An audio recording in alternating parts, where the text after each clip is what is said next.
예, 주시면 누리고 받으라라는 제목으로 하나님 말씀 증거하도록 하겠습니다. 우리 11절 보니까 그 후에 이렇게 돼 있죠. 이게 뭐 앞하고 연결이 됐다 그런 뜻 아닙니까? 앞에 이야기가 어떤 이야기였냐면은 백부장 이야기입니다. 그러니까 백부장은 예수님을 기쁘시게 하는 사람이었는데 특별히 뭐 믿음을 아는 자, 은혜를 아는 자 뭐 그랬는데 제일 중요한 거는 권세를 아는 자죠. 예수님의 권세가 뭔지. 백부장은 군사력 이끄는 사람 아닙니까? 그래서 힘이 뭔지를 알아요. 로마는 힘이 뭔지를 압니다. 군사력이 뭔지를 알아요. 그래서 자기 밑에 있는 백부장이니까 밑에 있는 쫄병들 명령하면 명령대로 이끌잖아요. 천부장이 명령하면 자기는 따라야 되고 황제가 명령하면 죽으라면 죽는 거죠. 그래서 권세가 뭔지를 아는 사람입니다. 이 땅을 살아가면서 여러분도 자녀 교육이 딴 게 아닙니다. 권세를 가르쳐줘야 됩니다. 돈도요, 그냥 돈 벌라 그러면 안 되고 돈의 힘을 보여줘야 돼요. 이게 돈의 힘이구나.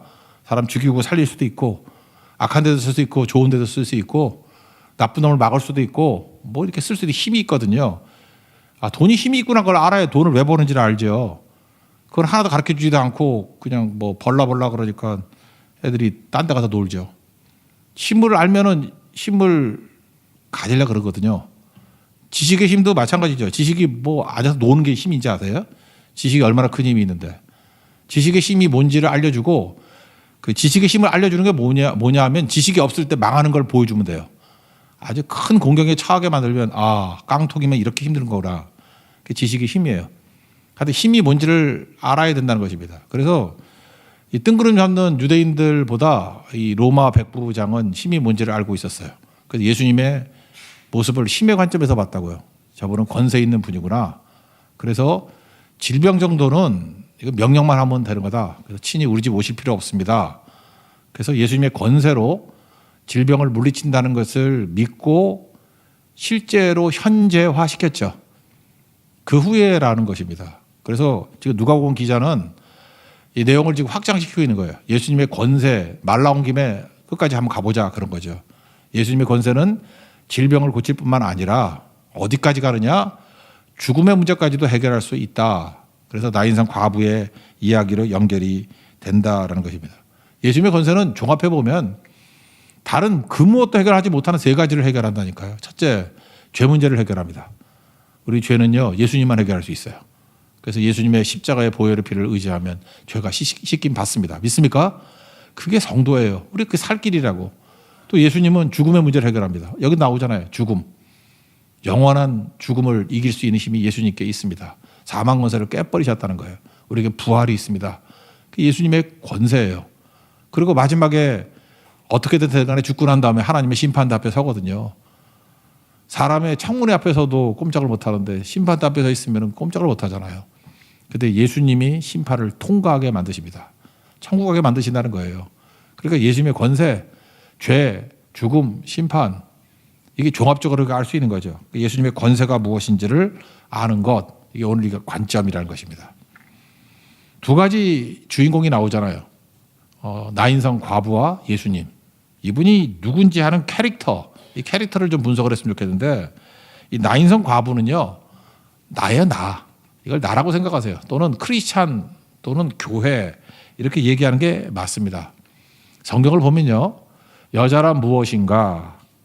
여자를 교회로 봅니다. 주로. 교회 또는 크리스찬으로 보고 그러니까 내가 여자라고 보면 돼요. 그래서 여자들이 예수 믿기 편하겠어.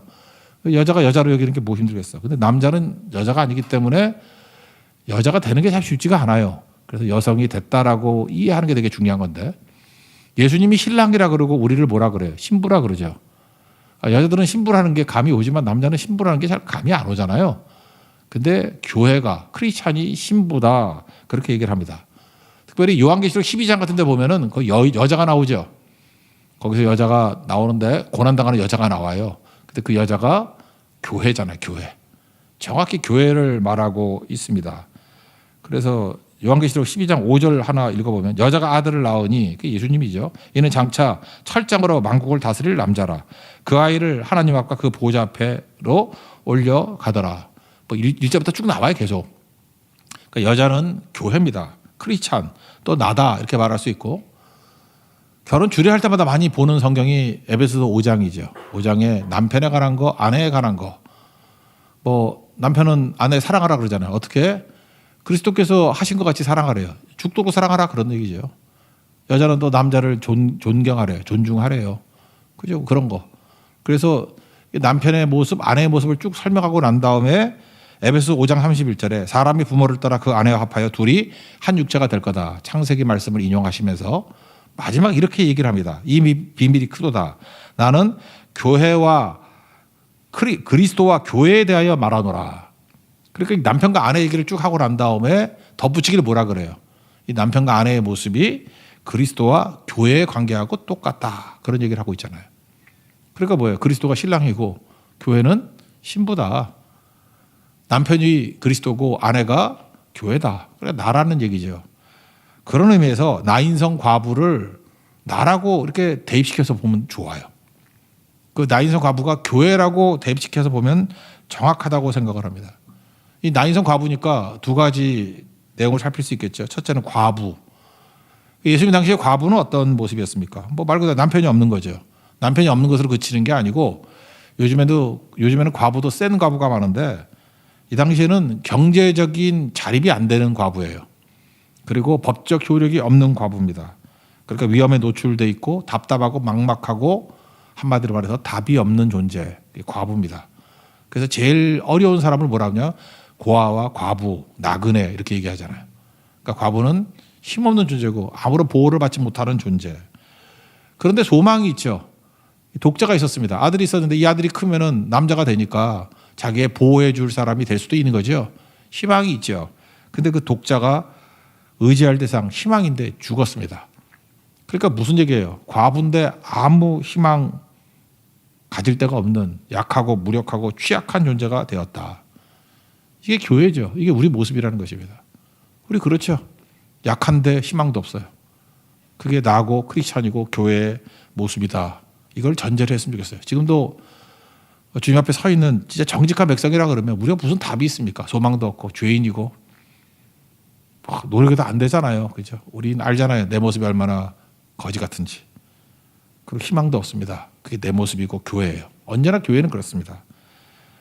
주는 완전합니다. 그 찬양 가사가 그렇죠. 주여 우린 연약합니다. 오늘도 힘겨워합니다. 주님 뜻 이루고 살기에는 부족합니다. 늘 넘어집니다. 또 실수합니다. 주의 긍휼을 구하는 죄인입니다. 주만 바라봅니다. 그게 우리 모습이에요. 나인성 과부입니다. 희망도 없고 절망 가운데 있는 모습이라는 거예요. 근데 여기 오시는 예수님의 모습을 한번 봅시다. 주인공이 둘이잖아요. 나인성 과부와 예수님. 예수님은 누구시냐면 찾으시는 분이에요. 그리고 주시는 분이에요. 이 두 가지 꼭 붙들었으면 좋겠어요. 우리가 주님 찾는 거 아닙니다. 전 그래서 구도자라는 말을 별로 안 좋아해요. 시커라는 말. 우리가 뭘 주님을 찾아요? 옛날에 뭐 그런 거 있었다. 구도자 예배. 막 예수님을 찾는 사람들이 모이는 예배래. 참 그거 웃기는 얘기거든. 저는 한 번도 그런 말을 써본 적이 없고 지금은 이제 많이 없어졌으니까 이제 욕해도 되겠지. 옛날 욕하면 또 괜히 또 형제들한테 욕해서 상처가 될까 욕을 안 했는데 그 신학적으로 구도자 예배라는 게 말이 되냐고. 우리가 뭘 주님을 찾아요? 찾기는. 주님이 우리를 찾는 거죠. 우리가 언제 주님을 찾았어? 우리가 언제 진리를 찾았어? 웃기는 소리 하고 있네. 우린 놀기 바쁘고요. 탐욕에 바쁘고 우린 죄짓기 바빠요. 우리가 뭘 주님을 찾아요? 구도자가 있어. 구도자가. 먼저 주님이 우리를 찾는 겁니다. 우리 찾을 힘도 없고요. 어디든지도 모르고 뭘 알아야 찾지. 우린 깡통이에요. 제로라고 아무것도 아니라고. 주님이 우리를 찾는 거죠. 여기 보세요. 장래 행렬이잖아요. 이 나인성부가 뭘 찾아야 찾기는 절망이지. 아들 죽어서 울기 바쁘지. 뭘 찾냐고. 근데 죽음의 행렬에 예수님이 찾아오신 거죠. 그 앞에 있는 기사 그 백부장 나온 게 가버나움이고 나인성이라 그러는데 그 거리가 25마일이래요. 마일은 1.6 곱하는 거 아니에요. 그래서 40km. 40km쯤 떨어진 거라고. 나인성이 성경 여기밖에 안 나와요. 그럼 굳이 얘기한다면 예수님이 나인성에 왜 갔어요? 왜 갔냐고. 목적 없어요. 내가 볼 때 딱 이 나인성 과부의 아들 살리려고 간 거예요. 이거 외에는 나인성에 가서 한 일이 아무것도 없어요. 그 예수님이 40km면 걸어서 꽤 멀어요. 그거 아세요? 제가 그 대전에 있는 그 갑사에서 공주까지 걸어갔더니 22km더라고. 22km 아침부터 저녁까지 걸었어요. 발가락 물집 생기고 터지고. 나는 40km가 인간이 걸을 수 있는 거리가 아니라는 걸 알아요. 대학교 때 22km 걷고 뻗었다니까. 나만 뻗으니까 6명의 남자가 다 뻗었어. 22km. 22km가 멀어요, 굉장히. 거기 대전에서 그게 뭐 버스가 1번인가 1번 버스가 있는데 거기 종점에서부터 공주까지 걸으니까 22km야 딱. 그리고 나가 떨어졌거든요. 이거 2배라고. 그 예수님이 내가 볼 때 한 이틀 걸어가신 것 같아. 이거 하루에 갈 거리는 아닌 것 같아. 그걸 왜 갔어요? 왜? 이 과부 만나러 간 거라고요. 아들 살리라고. 딱 마주치잖아요. 과부가 찾았어요? 예수님께 뭐 전화 걸었어요? SNS도 띄었나? 아니에요. 그런 거 없었잖아요. 예수님이 찾아가신 거라고. 누가복음에서 예수님은 찾는 분으로 나오십니다. 15장 보세요. 그저 어린 양도 찾고 동전도 찾고 잃은 아들도 찾고 찾는 분이라고요. 여기 16절에 보니까 이게 정의 이렇게 내렸죠. 그 뒷부분 보세요. 하나님께서 자기 백성을 돌보셨다 하더라.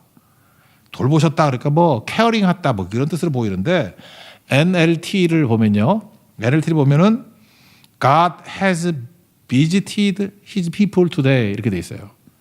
예수님이 그의 백성을 has visited 찾아오셨다는 거예요. 돌보셨다는 게 뭐 딴 게 찾아오셨다고. 주님 우리를 찾아오시는 분이에요. 그래서 우리는 할 일이 뭐죠? 주님이 찾아오신다고 그때마다 주님 여기 있어요 하고 자기 사인 보내고 영접하는 거예요. 그게 우리가 할 일이죠. 우리가 뭘 찾아요. 그래서 신앙은 액티브가 아닙니다. 패시브예요. 수동적인 거지. 신앙에서 무슨 능동적인 게 어디 있어요. 우리 다 내가 하다가 다 깨져가지고 널브러져 있으면 주님이 찾아오시는 거라고. 그럴 때 패시브한 거라고. 그냥 받아들이고 그게 신앙이죠. 그죠? 그리고 찾아오셔서 뭘 해요? 우리 아무것도 없잖아. 깡통이잖아. 주시는 분이라고. 그럼 우리 뭘 해야 되겠습니까? 여기 있어요. 그리고 영접하는 거죠. 받는 거죠. 여기도 보세요. 15절을 보면 그의 어머니에게 주시니 그랬잖아요. 그 이제 죽었던 자를 살려서 어머니에게 주시니. 예수님 어떤 분이에요? 찾아오시는 분, 또 하나 주시는 분. 모든 거 다 주십니다. 우리 뭐 없잖아요. 우리가 뭐가 있어요? 아무것도 없지. 예수님이 찾아오셔서 우리가 영접하면 뭘 주셔요? 소망이 없는 자에게 소망을 주시고 기쁨이 없는 자에게 기쁨을 주시고 우리에게 사랑이 없잖아요. 사랑을 주시고 위로가 없잖아요. 위로 주시고 생명이 없잖아요. 생명 주시고 자유가 없잖아요. 자유 주시고 뭐 다 주시는 거 아니에요? 그러니까 예수님 만나야 받는 겁니다. 예수님 없이 뭐가 있겠어요? 그러니까 예수님 없으면 빈곤해요. 예수님 찾아오셔서 주실 때 영접하면 그게 믿음이잖아요. 영접하는 자, 곧 그 이름을 믿는 자. 아멘하고 받아들이는 거 기버거든요. 기버. 주시는 분에게 우리는 리시버예요. 받는 존재라고. 받으면 풍요로워진다라는 것입니다. 이게 믿음이죠. 그러니까 잘 받는 게 중요하다는 것입니다. 많은 사람들이 이렇게 생각해요. 믿음이라는 것을 뭘 반듯하게 사는 걸로 생각해요. 잘 사는 거, 뭐 말씀대로 살고. 그래 말은 좋은데 그렇게 사는 사람 몇 명이나 돼요? 없어요. 우리 그렇게 못 살아요. 그냥 우리는 깡통인데 주님이 주시면 누리는 거예요. 누리는 거. 잘 영접하는 거죠. 취약할 때는 취약해서 누릴 은혜가 있어요. 그러니까 뭐냐 하면 우리가 넘어져 있잖아요. 이게 넘어져 있으면 주님이 오셔서 만져주시고 손잡아 주신다고. 그러면은 건져주시는 은혜를 받아들이면 돼요. 주님 건져주시면 주님 살려줘요. 그리고 그렇게 잡아서 건져주시는 은혜를 누리면 돼요. 그 다음에 이제 한 중간 정도 되는 상태에서 우리가 휘청휘청해. 어지러워. 그때 주님이 오셔서 붙잡아 주거든요. 그때는 붙들리는 은혜, 그거 붙들면 돼요. 그러니까 누리는 거라고 누리는 거. 또 잘 나갈 때 있죠. 돈도 잘 벌고 뭐 건강하고 이렇게 힘있게 나아갈 때 그때 주님께서 우리를 받쳐주셔요. 그때 주와 함께 이렇게 질주하는 받쳐주시는 은혜를 받으면 된다고. 그리고 우리 다 은혜. 주님이 주시는 거 받아들이는 거지. 그거 없이 뭐가 될 수 있겠습니까? 아무것도 아니지. 그러니까 지금도 마찬가지예요. 오늘도 여러분 다 받으셔야 돼요. 뭘 받아야 돼요? 쓰러져 있으면 건져주시는 은혜를 붙들어야 되고 휘청휘청하면 붙들어주시는 은혜를 붙들어야 되고 뭔가 지금 하나님 옆에 사용하시고 있죠. 모세같이 막 80세 모세같이 막 힘차게 사용하신다 그러면 받쳐주시는 은혜를 붙들고 주와 함께 질주해 나가야 된다고. 다 주님이 주시는 거죠. 주님의 은혜 없이 살 사람이 누가 있겠어요? 아무도 없죠. 저도 개인적으로 그래요. 막 널브러져 쓰러져 있을 때 주님이 나를 건져주시는 그 은혜 붙들었어요. 그리고 어떤 때 휘청휘청할 때 주님 어지러워 죽겠어요. 붙들어 주시더라고. 제가 설교하고 말씀 증거할 때 주님 도와주세요. 받쳐주시는 주님의 은혜. 동행하시는 주님의 은혜. 그게 다 은혜죠. 그거 받아야지. 그거 안 받고 무슨 일이 있겠습니까? 그러면 이렇게 되려고 그러면 해야 될 일이 뭐냐면 정직해야 된다고요. 우리에게 정직한 마음 달라고 아까 찬양했잖아요. 정직해야 된다. 거짓 없는 믿음. 거짓이 뭐라 그랬어요? 가면 쓰는 거, 연기하는 거. 이 가짜거든요. 여기 제가 여러 번 얘기를 했죠. 성경에 불쌍역이다. 예수님이 불쌍역이다 그럴 땐 다 100% 기적이 나타났다 그랬죠. 하나는 예외라 그러는데 예외가 16번 나오는데 하나는 예외인데 예외도 아니야 그것도. 선한 사마리아 사람 비유해서 불쌍역이었다 그런 얘기가 나오는데 그것도 기적은 기적이지 뭐 죽어가는 사람 도와주는 거니까. 그죠? 하여튼 모든 게 다 기적이에요. 여기도 불쌍역이었다는 말이 나오죠. 스프랑코 니조마이 13절 보세요. 주께서 과부를 보시고 불쌍여기사 그랬잖아요. 이 불쌍여기사라는 게 이게 스프랑코 니조마인데 굳이 말한다고 뭐 이게 창자가 움직인다 그런 데도 있지만 우리 구약의 선지자를 뭐라고 불렀어요? 나비라고 불렀죠. 속에서 말씀이 물 끓듯이 부글부글 끓어오르는 거. 그 뜻이 있어요. 예수님이 마음속에서 끓어오르는 마음에 사랑이 끓어올라. 컴패션, 동정심이 막 끓어오르는 마음. 그게 불쌍여기는 거예요. 이걸 어떻게 생기는 거냐? 억지로 하는 게 아니고 그렇게 하는 척 하는 게 아니고 정직해야 돼요. 정직하게 하나님 주시는 마음이에요. 딱 보니까 끓어오르는 마음을 하나님이 주셔요. 그걸 묵상하고 쳐다보고 하나님이 주시는 마음이 막 끓어올라. 주님이 이게 뜨거움을 주셔가지고. 그럴 때 비로소 행동하는 것을 컴패션 그래요. 동정이라고. 이거 NLT를 보니까 제가 볼 때 정확히 우리 성경보다 더 정확히 번역한 것 같아요. His heart, 예수님의 마음이 심장이 overflowed with compassion, 동정심으로 overflow, 흘러 넘쳤대요. 우리 얘기했죠. 충만함이 있어야 되고 그다음 뭐가 있어야 된다고요? 흐름, flow, overflowed. 그걸 불쌍하겠다고 번역했어요. 속에서 부글부글 끓어오르는 것이 이렇게 흘러 넘치는 거예요. Has overflowed with compassion. 동정심으로 이렇게 끌어올려서 overflow 했대요. 그게 불쌍히 여기는 거예요. 이게 뭐예요? 사랑은 끌어오릅니다. 그러니까 거짓은 이게 안 가요. 마음이 냉랭한데 그러니까 상투적인 말 하는 사람들 있잖아요. 뭐 주에 뭐 은혜가 임하겠죠. 뭐 이러고 뭐 진부한 얘기도 있잖아요. 뭐 맨날 목사들이 맨날 하는 말이 뻔하게 하는 거. 뭐 기도할게 뭐 이런 거 안 해. 그 쓰지 말아야겠어. 기도했습니다. 이렇게 써야겠어. 당장 하고. 상투적인 말, 뭐 진부한 말, 빈말이잖아요. 빈말로 뭐 하는 거 뭐. 그러면 이게 가짜로 채워지니까 진짜가 채워지지 않는다고요. 제가 눈에 얘기하잖아요. 사랑이 없으면 없는 상태로 머물러 있으라고. 기쁨이 없으면 기쁨이 없는 상태로 머물러 있어야 되고, 그냥 답답하면 답답한 상태로 머물러 있어야 되고, 메마른 상태로 머물러 있어야 되고, 그러면 미치잖아요. 이러고 어떻게 살아 우리가? 주님, 나는 아무것도 없어요. 기쁨도 없고 뭐 충만함도 없고 아무것도 없어요. 그리고 헐떡이고 있으면 주님이 주신다니까요. 그때 목마른 자에게 복이 있잖아요. 채워주신다고. 그럼 그때 끌어올라요. 그 끌어오름에서 자연스럽게 넘어가는 게 has overflowed. 이게 흘러넘치게 되는 게 있다고요. 예수님은 그런 마음으로 사역을 하셨다는 것입니다. 그러니까 이게 머무름이 필요한 거예요. 머무름이. 어떻게 이렇게 자동적으로 살아가고 자동적으로 다 되고 그러냐고. 그게 안 되지. 그렇지 않아요? 그러니까 저같이 말씀 증거하고 전하는 사람도 마찬가지예요. 언제 맨날 그렇게 입에 바른 듯이 할 수 있어요. 주님 앞에 머무름이 있을 때 이게 끌어오르는 게 있다가 끌어오르면 이게 흘러넘치게 되는 게 설교가 돼야죠. 그죠? 그게 사역이 돼야 되고 그게 관계가 돼야 되고 예수님은 그러셨다고요. 그러니까 이건 예수님은 벌써 40km를 걸어오면서 나인성 과부를 묵상했겠죠. 생각했겠죠. 뭐 기도했겠죠. 그래서 드디어 만나셨을 때 불쌍히 여기는 게 속에서부터 끌어올랐다는 거예요. 끌어올랐다고요. 그래서 예수님의 허트가 has overflowed with compassion. 동정심으로 막 끌어올라서 흘러 넘쳤대요. 그게 불쌍히 기사예요. 그런 게 그게 진짜죠. 그걸 만나야 됩니다. 교회는 그래서 다 끓는 사람이에요. 부글부글 끓는 사람, 불 있는 사람들이고, 그리고 넘치는 거예요. 넘친다는 건 뭐예요? 일단 나는 충만한 거죠. 내가 꽉 채워지니까 넘치지.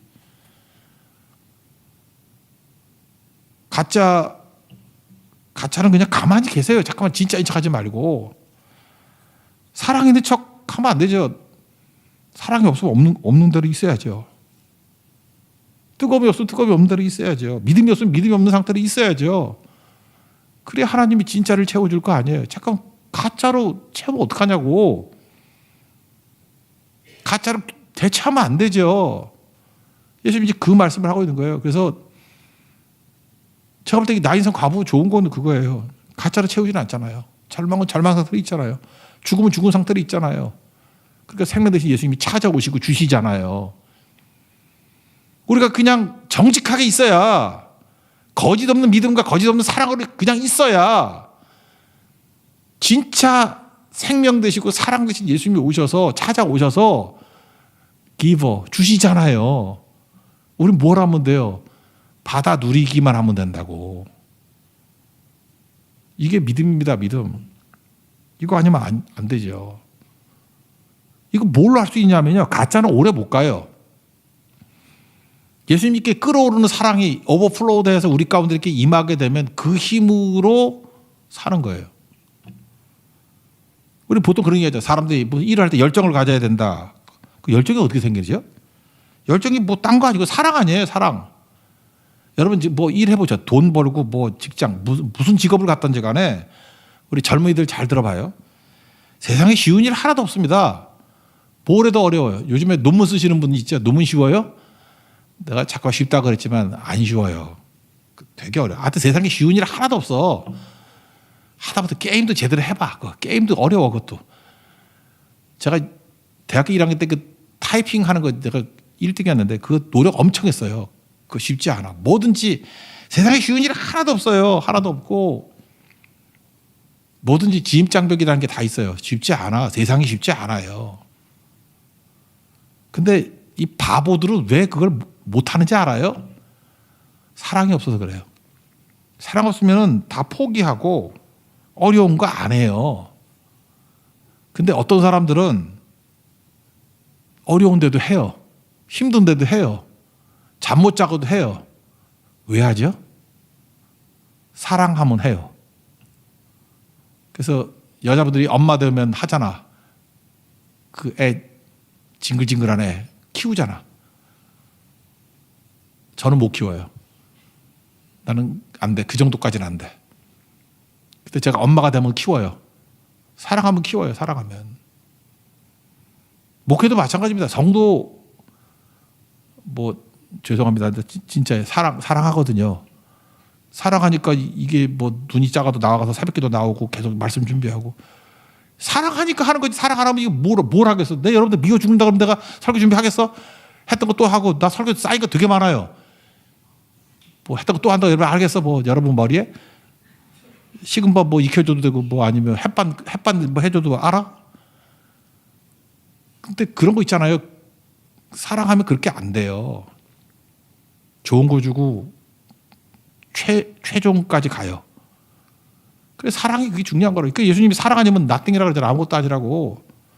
그러니까 가짜로 하고 싶은 사람이 하나 하다 안 되니까 뭐 이거라도 이렇게 때우려고 그러니까 하는 거지. 그 나빠서 가짜 하는 게 아니에요. 사랑 없으면 다 가짜 되는 거지. 예수님 지금 사랑으로 끌어오르는 마음으로 지금 하는 거잖아요. 그 사랑 받으면 가짜 안 되죠. 성공한 사람과 실패한 사람들을 보세요. 딱 대가들이 보면 알아요. 이 사람이 그거에 대한 사랑이 있는가? 정말 사랑이 있는가? 그럼 해내요. 근데 사랑이 없으면 못하거나 굉장히 오래 끌어. 예를 들어서 뭐 대학 교수 되는 거 있잖아요. 그러면 이제 박사학위 논문 같은 거 써야 되잖아요. 내가 정말 가르치는 걸 사랑하고 학생들을 사랑해. 내가 어떻게든 강단에 서가지고 이들에게 진리와 복음도 증거하고 싶고 그걸 하고 싶은 막 사랑이 넘치는 사람은 머리가 안 돼도 논문 쓰더라고. 근데 뭐 이런 거 있잖아요. 액세서리 같이 뭐 박사학위는 하나 받아봐 뭐 이런 거. 그죠? 사랑하는 마음 하나도 없이 자기만 생각하면서 이렇게 뭐 구색 맞춰서 한다고 하는 사람들은 일단 못 쓰거나 되게 오래 걸려요. 중요한 건 뭐냐면 내가 이거 왜 해야 되나 하나님의 부르심을 생각하면서 사랑하는 마음 주십시오 하면 해요. 사랑이 하게 만드는 거지 그 뭐 여건 상황 그런 거 아니라는 것입니다. 사랑하면요 가까이 갑니다. 유대인들 법들이 있잖아요. 시체 만지면 부정해가지고 7일 동안 부정한 거 아시죠? 그래서 이렇게 시체 안 만지고 그래요. 근데 예수님은 사랑하시니까 가서 만지잖아요. 14절 가까이 가서 그 갈에 손을 대시니 우리는 별거 아닌가라고 생각하지만 유대인들의 정결법에 의하면 함부로 시체 손 안 댑니다. 예수님 부정한 것에 터치하잖아요. 이게 자기 희생이죠. 우리 다 그러지 않아요? 자기한테 이익이 되는 사람은 옆에 가요. 자기한테 이익이 되는 사람은 사진도 같이 찍고. 요즘같이 뭐 선거판이고 이럴 때 자기한테 조금만 손해가 된다 싶으면 멀리 가고 모르는 척하고 있던 사진도 다 지워버리고 그런 거죠. 그러니 거기서 뭐가 나오겠냐고. 교회는 뭔지 아십니까? 내가 손해보고 그 사람 이게 이미지가 있잖아요. 내가 여기 같이 있으면 이미지 버려. 예수님 이미 버린다고 와 있는 거 아니에요? 아니 세리를 죄인으로 여겼는데 세리 집에 가서 밥을 왜 먹어? 세리장 삭개오하고 같이 교제를 왜 나눠? 예수님 기꺼이 희생한 거거든요. 그게 사랑이에요. 그래서 크리스찬들은 그런 거에 몸 안 사립니다. 욕먹는 거에 두려워하지 않아요. 뭐 요즘에 그렇죠. 교회가 뭐 칭찬 들어야 되고 뭐 부끄럽지 않아야 되고 기독교 역사를 보세요. 예수 믿는 거가 부끄럽지 않았던 때가 있었어요? 있었냐고. 나는 교회가 자랑스럽고 내가 다니는 교회가 이렇게 뽀대가 안 하고 막 이렇다 그러면 그 가짜일 가능성이 커요. 기독교 역사를 쭉 보면은 예수쟁이 그러고 돌멩이 맞고 핍박당하고 계속 어려웠다고. 무슨 예수 믿는 게 언제 자랑스러웠어요. 제가 어렸을 때까지만 해도 예수 믿는다 그러면 여자분들 머리 밀리고 저는 어렸을 때 당했어요. 예수쟁이 그러고 돌멩이 던지고 물론 맞진 않았지만 쉽지 않았어요. 난 크리스찬이란 말도 못 들어봤어. 다 예수쟁이지. 저 어렸을 때부터 핍박당하면서 예수 믿었지 뭐 자랑스럽지 않았어요. 선생님도 비웃고. 우리 선생님이 되게 교양 있는 분이었는데 이상해. 기독교에 관해서만은 막 이렇게 비웃고 막 그랬어요. 막 대놓고 망신 주고. 그거예요. 착각하지 말라고. 뭐 당당한 기독교 그런 게 어디 있어요. 그거 가짜지. 예수님 보세요. 이게 부정하다는데 터치하잖아요. 그리고 가지 않습니까? 가까이 가는 거예요. 예수님께 더 가까이 가는 거라고. 고난 중에 가까이 가는 거라. 그게 기독교예요. 그게 살려내는 거. 주께로 가까이 주께로 가오니. 이게 진짜 사랑인데. 사람들이 싸울 때 소리 지르는 이유가 뭔지 그거 얘기 들어봤죠. 왜 싸울 때 소리를 지르지? 여기 바로 앞에 있잖아. 앞에 있는데 막 소리 지르잖아. 감정적으로 멀리 있다고 느끼기 때문에 그렇대요. 그죠? 1m인데 감정적으로 10m야. 그래서 10m 있는 사람한테 얘기하듯이 소리 지르는 거예요. 반대로 사랑해 보셨어요? 사랑하면은 나 간지러서 흉내를 못 내겠어. 뭐 이렇게 사랑해 이렇게 속삭이잖아요. 속삭여도 그거 되게 크게 들려. 그런 거 느껴보셨어요? 왜 그래요? 감정적으로 그냥 거의 밀착해 있는 거예요. 그래서 사랑은 속삭이는 거지. 난 그래서 그 이벤트 하는 애들이 제일 한심해. 뭐 사람 다 모아놓고 누구야 사랑해 그러면 그 미친놈 아니야. 저거 아니 사랑하는 걸 왜 사람들 앞에서 공개적으로 소리를 지르냐고. 그거는 자기가 자신이 없으니까 사람들의 추인을 받으려는 거 아니에요? 두 사람 관계가 자신이 없으니까 이렇게 그냥 터트려 놔가지고 빼도 박도 못하게 만들려고 하는 거 아니에요? 특별히 여자분들. 그래서 딴 여자가 건드지 못하게 하려고. 그 사랑에 자신이 없는 거지. 사랑에 자신이 있다 그러면 속삭이는 거예요. 왜? 너무너무 가까워서 크게 말할 필요가 없는 거예요. 기도도 마찬가지라고. 우리가 하나님 앞에 소리 지르면서 부르짖는 기도는 왜 하는 거예요? 솔직한 얘기로. 내가 너무너무 힘든데 하나님이 멀리 계신 것 같아가지고 소리 지르는 거라고. 안 그래요? 나 죽는데 하나님은 저쪽 갇혀 있는 것 같아. 그래서 하나님이 잘 안 들릴까 봐 주님이 난청이 왔어. 그래서 내가 주님 이거 빨리 들으라고. 지금 아닌 거 알면서도 느낌은 그래요. 멀리 계신다고 느낄 때 소리 지르는 거지. 정말 주님이 내 안에서 내주에 계시고 임재했다 그럴 때 속삭이는 기도에도 눈물이 쏟아져요. 작은 신음에도 응답하실 하나님, 그게 가까이 계신 하나님이라고. 예수님 가까이 계시는 거라고요. 이게 기독교인데, 그죠? 그래서 예수님의 권세를 누리는 거잖아요. 가까이 계신 예수님 권세를 누리는, 사랑이 이게 오버플로어해서 내게로 왔고 가까이 계시고 만져주시고, 그게 기독교인데, 그 예수님에 대한 그 체험 없이 뭐가 기독교예요? 뭐 교회 왔다 갔다 가고 뭐 소리 지르고, 그거 다 가짜들이라니까. 그러니까 공허하죠. 아무것도 아니죠. 예수님 만나면 어떤 일이 벌어지느냐? 예수님이 걷는 게 우리 가운데 임하기 때문에 이제는 과거 얘기 안 해요. 여기 보세요. 죽음 과거죠. 뭐 장례 다 과거죠. 과거 일 아니에요. 예수님 만나고 난 다음에 하는 일이 뭡니까? 다 미래 얘기지, 미래. 그죠? 이제 새로운 생명 얘기가 나오고 미래 얘기가 나오고 그런 거 아니에요? 그래서 교회가 예수님의 권세를 맛보게 되면 과거 얘기 안 합니다. 뭐 과거엔 어땠고 그게 정지하는 거 아니에요? 예수님 만나고 난 다음부터는 미래 얘기를 하기 시작한다는 것입니다. 미래에 예수님께서 이끄실 길과 예수님께서 하실 일들, 비전, 꿈 이런 얘기 한다는 거예요. 우리 처음 불렀던 뭐 찬양 그거 가사가 참 좋네. 그 어떤 문제도 때때로 우리 인생 가운데 풀 수 없는 많은 문제들, 안 될 때는 문제를 생각해. 프로블럼, 이 문제. 근데 주의 권세 힘입어 흑암 속에서 주님의 군사된대. 이제 문제에서 뭘 봐요? 해답 대신 예수님 바라보죠. 대속하고 참 자유주시는 예수님 바라보죠. 주님의 사랑, 높은 산보다 더 큰 사랑, 그거 바라보죠. 예수님 바라보면 인생이 바뀌게 된다는 것입니다. 오늘 얘기는 이거예요. 뭐 복잡한 생각하지 말고, 우리가 얼마나 이게 가짜로 사람들에게 받지도 않은 은혜를 받은 척하면서, 받지도 않은 사랑을 받은 척하면서 쇼하면서 살았잖아요. 연기하면서 살았잖아요. 가면 쓰고 살았잖아요. 아, 제발 주님이 채워주지 않으면 그냥 없는 대로 좀 놔두라고, 나를. 맨날 기뻐요, 그렇게? 맨날 그렇게 충만해?